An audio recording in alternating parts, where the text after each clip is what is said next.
Os Estados Unidos planejavam iniciar, ainda no domingo, uma operação de comunicação maciça sobre a cidade de Caracas, lançando milhares de folhetos em uma ação destinada a provocar ansiedade social e a divertir a população venezuelana sobre a possibilidade de um ataque dentro das fronteiras do país. A iniciativa, revelada por membros do governo norte-americano ao jornal Washington Post, pretendia aumentar a pressão sobre Nicolás Maduro durante seu aniversário, reforçando a recompensa de $50 milhões oferecida por informações que levassem à sua captura vinculada a acusações de tráfico de drogas e liderança de um grupo criminoso conhecido como Los Soles. Aeronaves militares estariam em estado de prontidão para executar o lançamento. Essa tática recordava os métodos repetidamente utilizados pelas forças de defesa de Israel na região da faixa de Gaza, onde panfletos foram distribuídos em grande escala para instruir civis a se afastarem de áreas de combate antes de ataques contra líderes armados. Naquele cenário, aviões e drones israelenses espalharam milhões de mensagens com instruções de retirada e alertas para tentar reduzir mortes não combatentes. O procedimento, criticado internacionalmente, foi empregado diversas vezes desde o ano de 2008. Em Caracas, os folhetos teriam o mesmo objetivo: advertir sobre o avanço final da pressão norte-americana e aconselhar moradores a se afastarem do governo de Maduro, diante da possibilidade de confrontos armados irromperem a qualquer momento. A ação não surgia isolada, mas representava o indício de uma segunda etapa das movimentações militares dos Estados Unidos em território venezuelano. Informações atribuídas à agência Reuters descreviam essa nova fase como potencialmente decisiva para o colapso do sistema instaurado por Maduro desde o ano de 2013.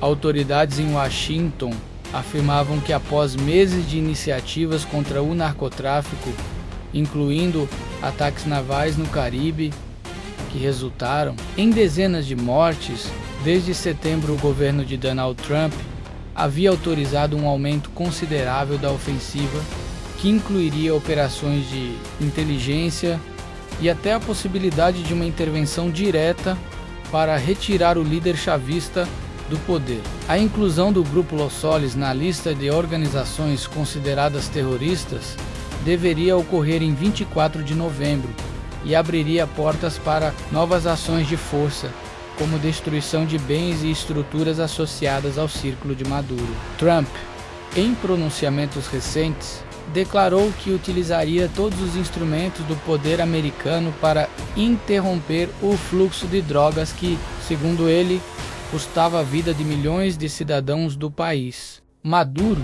por sua vez, negava qualquer envolvimento ilícito e acusava o governo dos Estados Unidos de cobiçar as reservas petrolíferas da Venezuela. Os sinais de agravamento da crise se acumulavam rapidamente. A retirada parcial de diplomatas americanos de Caracas, iniciada na quinta-feira, e o alerta emitido pela autoridade federal responsável por inspeções aéreas nos Estados Unidos sobre possíveis riscos no espaço aéreo venezuelano provocaram uma onda de cancelamentos de voos internacionais. Pelo menos 6 companhias aéreas suspenderam operações no país, entre elas a espanhola Iberia, a portuguesa TAP Air Portugal, a chilena Latam, a colombiana Avianca, a brasileira Gol e a empresa Caribbean Airlines de Trinidad e Tobago.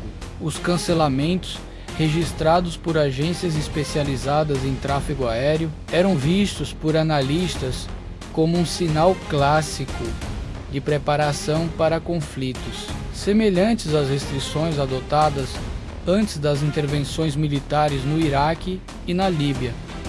Especialistas interpretavam essas medidas não apenas como precaução, mas também como reflexo da crescente presença militar norte-americana no Caribe. O gigantesco porta-aviões Gerald R. Ford havia chegado à região em 16 de novembro, acompanhado de vários navios de guerra.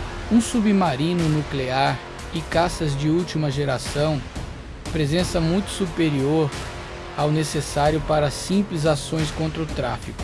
Nesse cenário, o governo de Maduro mostrava sinais de fragilidade, pressionado por sanções econômicas, deserções nas forças armadas e protestos internos. Durante o pronunciamento na televisão estatal, Maduro prometeu resistir por meio de táticas de guerrilha, com grupos espalhados em centenas de pontos do país para realizar sabotagens e defesa irregular. Ainda assim, especialistas afirmavam que os militares venezuelanos, com poucos recursos, salários baixos e treinamento defasado, dificilmente sobreviveriam a um confronto direto com a máquina bélica dos Estados Unidos. Países como Rússia e China demonstravam apoio verbal, mas sem compromissos reais de auxílio, enquanto os setores da oposição interna ganhavam projeção com a possibilidade de queda do chavismo. A segunda fase das operações norte-americanas, segundo as fontes citadas, poderia incluir bombardeios seletivos contra alvos estratégicos, ataques virtuais e assistência a grupos dissidentes, acelerando o processo que Trump descrevia como transição para a democracia. O impacto regional seria significativo, especialmente nas fronteiras sul da Venezuela, próximas ao Brasil, onde o risco de sobrevoos militares e confrontos aéreos atingia níveis alarmantes. Áreas como o estado venezuelano do Amazonas, localizado na tríplice fronteira com Brasil e Colômbia, poderiam se transformar em rota para incursões destinadas a interromper o narcotráfico e desarticular bases leais. A Maduro, o governo brasileiro demonstrava preocupação com a possibilidade que o conflito se estendesse para o norte do território nacional, onde comunidades indígenas e cidades próximas ao Rio Negro poderiam sofrer com detritos de batalhas aéreas ou com um fluxo repentino de refugiados. Tropas foram enviadas para reforçar a vigilância em regiões como Pacaraima e Boa Vista, enquanto o presidente Luiz Inácio Lula da Silva condenava qualquer atitude que ameaçasse a estabilidade sul-americana. Organizações de defesa dos direitos humanos alertavam para riscos de violações legais, mencionando os ataques a barcos como possíveis execuções extrajudiciais, ao passo que autoridades de defesa dos Estados Unidos defendiam as ações como essenciais para a segurança do continente. Embora houvesse conversas discretas entre Caracas e Washington, Maduro declarava estar disposto a dialogar pessoalmente, mas o tom firme de Trump indicava poucas chances de negociação. A escolha do aniversário de Maduro para o lançamento dos folhetos transformava o gesto em um símbolo de humilhação e uma declaração clara de força. Para milhões de venezuelanos, restava o dilema entre abandonar suas casas ou resistir em um país marcado por fome, repressão e incerteza. O fim da era de Maduro parecia mais próximo do que nunca, mas trazia consigo um preço que poderia ser sentido em todo o continente. Se você gostou do conteúdo, não se esqueça de curtir e se inscrever para ajudar o canal. Você pode também se tornar membro ou contribuir com seu valeu. Ative o sininho para ficar por dentro das próximas novidades. Até a próxima!